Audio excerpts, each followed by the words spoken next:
اللہ تبارک و تعالیٰ نے آپ کی عقل کو، آپ کے فہم کو، آپ کے فکر کو، آپ کی سمجھ کو اتنی کاملیت اور پرفیکشن دی تھی کہ آقا علیہ السلام جیسا دانا، دانشور، عاقل، صاحب فکر اور پختہ فہم والا، پختہ تھاٹ اور آئیڈیاز والا کوئی شخص، کوئی فلاسفر، کوئی سائنٹسٹ، کوئی لیڈر انسانی تاریخ میں نہ کبھی پیدا ہوا تھا نہ ہوا ہے۔ حضرت وہب بن منبہ تابعی ہیں، وہ بیان کرتے ہیں، کہتے ہیں کہ میں نے 71 کتابوں میں پڑھا ہے، 71 بکس، اور چونکہ تابعی ہیں اور وہ بیان کر رہے ہیں 71 کتابیں، 71 بکس، تو صاف ظاہر ہے جو تابعی کتابیں پڑھتے تھے وہ صحابہ کرام کے مجموعے تھے، کسی اور کے نہیں ہو سکتے۔ صحابہ کرام نے قلمی ہاتھ کے لکھے ہوئے جو کتابیں اپنے لیے تیار کر رکھتے تھے وہی ان کے شاگرد تابعین نے پڑھی۔ تو صحابہ کرام کے 71 والیومز میں، کتابوں میں، کہتے ہیں میں نے پڑھا ہے۔ وہ فرماتے ہیں کہ فوجدت فی جمیعہا ان النبی صلی اللہ علیہ وسلم ارجح الناس عقلا وافضلهم رأیا۔ ہر ایک جگہ میں نے دیکھا کہ ساری انسانی کائنات میں حضور عقل و دانش میں بھی سب سے زیادہ بلند تھے، اور رائے اور اوپینین میں بھی سب سے زیادہ ساؤنڈ اور پرفیکٹ تھے، اتنی قوی رائے تھی۔ اور وہ فرماتے ہیں کہ سب کتابوں میں یہ درج تھا کہ ساری کائنات میں انسانوں کی عقلوں کو، جو عقل دی گئی انسانوں کو، وہ ساری عقل جمع کر دی جائے تو حضور علیہ السلام کی عقل اور دانش کے مقابلے میں وہ ریت کے ایک ذرے کا ادنا سا ٹکڑا بھی نہیں بنتی، جتنی عقل، دانش، فہم، ادراک، معرفت، اوپینین آقا علیہ السلام کو اللہ رب العزت نے عطا کی۔ اور پھر چونکہ میں نے آپ کو بتایا کہ آقا علیہ السلام ساری انسانیت کے لیے اور ساری مخلوقات کے لیے رسول تھے، اطاعت کے لیے ضروری ہوتا ہے کہ کمیونیکیشن ڈائریکٹ ہو۔ حضور علیہ السلام کو کائنات کی ساری زبانیں عطا کی گئیں، جس سے ہم کلام ہوتے اسی کی زبان میں بولتے۔ بولیے 15 صدیاں میں کوئی شخص ایسا ہے کلیم کر سکتی ہے ہسٹری کہ وہ دنیا کے جس ملک اور خطے کے شخص سے بھی کلام کرے تو اسی کی زبان میں بولے؟ کوئی شخص ہے جو ہر ایک کی زبان پہ قدرت رکھے؟ یہ قدرت ہر زبان پر صرف تاجدار کائنات صلی اللہ علیہ وآلہ وسلم کو تھی۔ اور یہ یاد رکھیں ایک نکتہ، آقا علیہ السلام نے زبانیں کسی مدرسہ اور مکتب میں سیکھی نہیں، آپ پیدا ہوئے مکہ میں، مکہ میں زبان قریش کی بولی جاتی تھی، آپ نے پرورش پائی قریش کی زبان میں اور بنو سعد کی زبان میں۔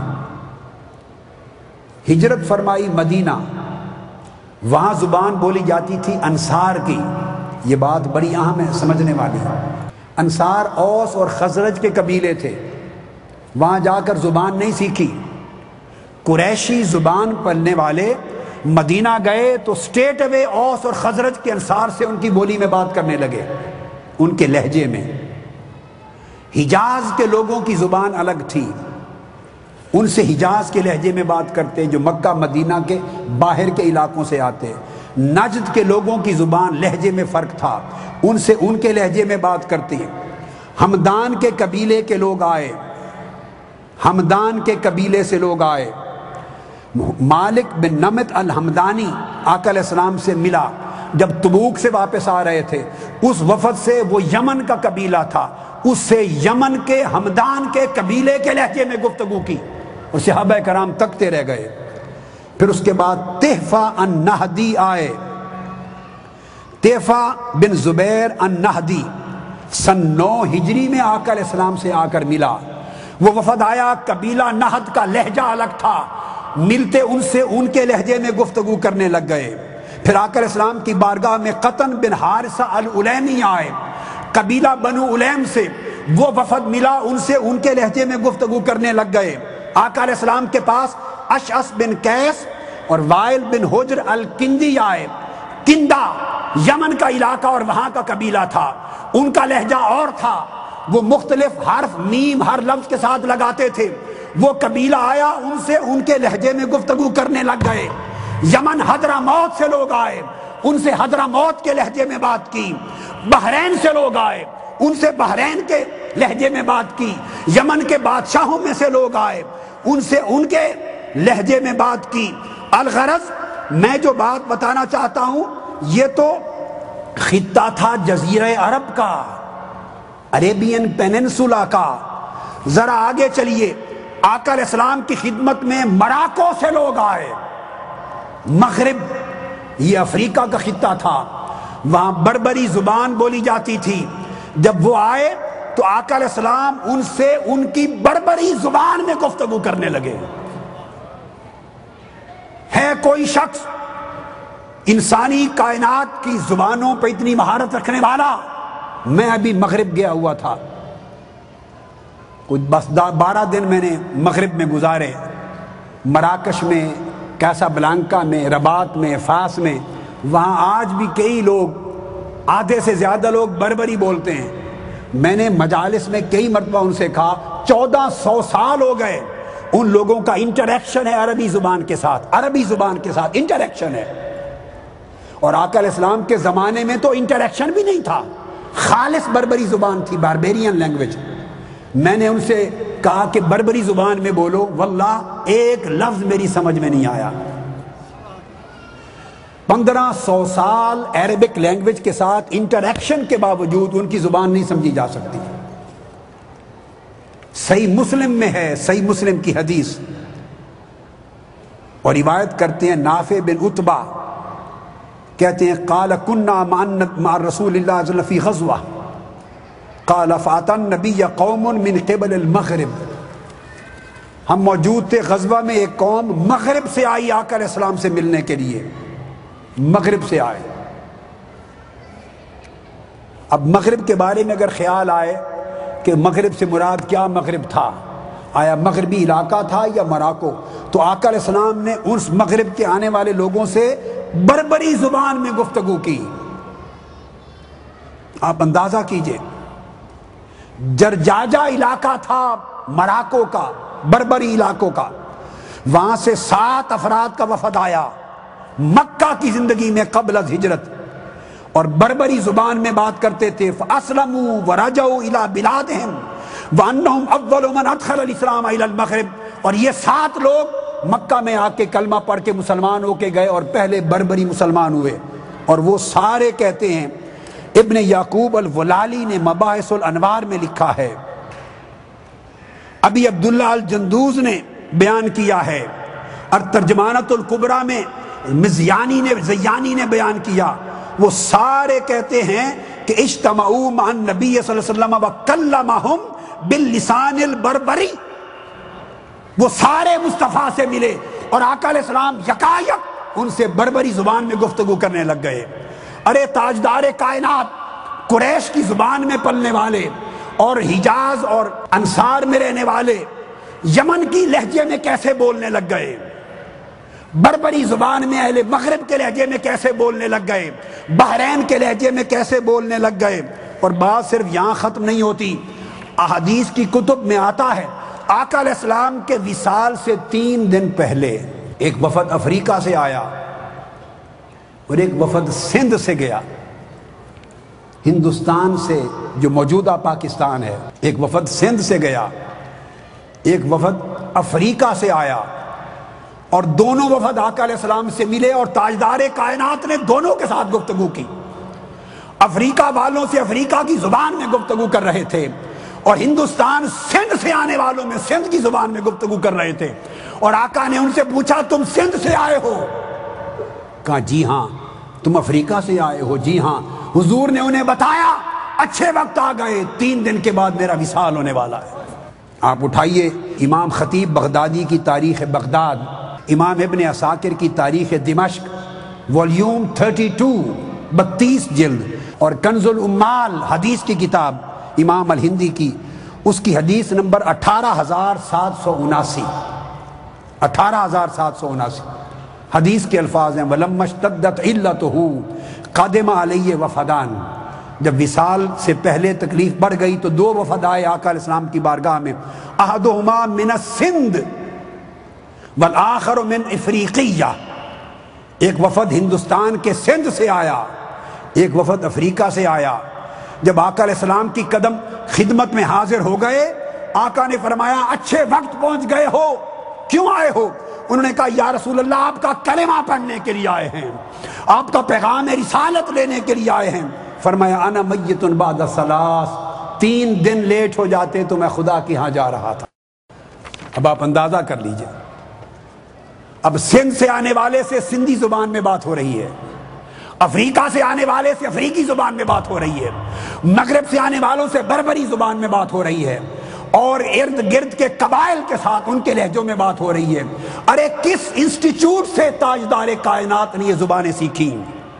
یہ علم تھا، یہ السنہ پر، لینگویج پر بہارت تھی، یہ خدا کی خداداد صلاحیت تھی، چونکہ مصطفیٰ کو ساری اقوام کا نبی بنایا تھا اور کائنات تک سارے زمانوں کا رسول بنایا تھا، اس لیے ساری زبانیں حضور کو عطا کر دی تھی، ساری زبانیں عطا کر دی تھی آقا کو۔ اب آگے ایک اور بات کہنا چاہتا ہوں، ہمیر سے لوگ آئے، قبیلہ ہمیر، ان سے ہمیری زبان میں بات کی۔ اب تھوڑی توجہ کریے، آگے چلتے ہیں۔ ایک اور عجیب بات بتانا چاہتا ہوں، یہ تو سارے انسان تھے، یہ تو سب انسان تھے، کوئی افریقہ کا تھا، کوئی سندھ اور ہندوستان کا تھا، کوئی مغرب سے تھا، کوئی جزیرہ عرب سے تھا، کوئی بحرین سے تھا، کوئی یمن سے تھا، یہ تو انسان تھے، ان کی بولیاں بولتے تھے تاکہ ڈائریکٹ کمیونیکیشن ہو، ڈائریکٹ کمیونیکیشن ہو۔ کبھی ساری زندگی کسی مجلس میں حضور نے ٹرانسلیٹر نہیں بٹھایا، نہ بات کو سمجھنے کے لیے نہ سمجھانے کے لیے ٹرانسلیٹر نہیں بٹھایا، ہر ایک کی بولی سمجھتے بھی تھے اور سمجھاتے بھی تھے۔ اب یہ تو ہو گئے انسان، اب اگلی بات یہ کہ آقا علیہ السلام کی خدمت میں جنات بھی آتے تھے۔ قرآن مجید کی پوری سورت ہے، آپ میں سے کئی لوگوں کے لیے بڑی حیرت کی بات ہوگی، مگر یہ قرآن ہے، اس پر ایمان واجب ہے۔ پوری سورت نازل ہوئی ہے اور سورہ جن کی پہلی 19 آیتیں اسی مضمون کو بیان کرتی ہے۔ 19 آیتوں میں جنات کا مصطفیٰ کی بارگاہ میں آنا، اسلام قبول کرنا، رہنمائی لینا، ہدایت لینا، واپس اپنی قوم کے پاس جانا بیان ہوا ہے۔ تو جس طرح مسلمانوں کا حساب و کتاب ہوگا، اس طرح جنات کا بھی حساب و کتاب ہوگا۔ اس لیے اللہ پاک نے فرمایا وَمَا خَلَقْتُ الْجِنَّ وَالْإِنسَ إِلَّا لِيَعْبُدُونَ، دونوں قوموں کی جواب دہی ہوگی، اللہ کی بندگی کے لیے پیدا کیے گئے انسان بھی اور جن بھی۔ تو جنات بھی حضور کی امت ہیں صلی اللہ علیہ وسلم۔ جنات میں بھی کافر بھی ہیں، مشرک بھی ہیں، یہودی بھی ہیں، عیسائی بھی ہیں، مسلمان بھی ہیں، اور جنات مسلمانوں میں مومن بھی ہیں، متقی بھی ہیں، فاسق بھی ہیں، فاجر بھی ہیں، ان میں صالحین اور اولیاء بھی ہیں اور کفار بھی ہیں۔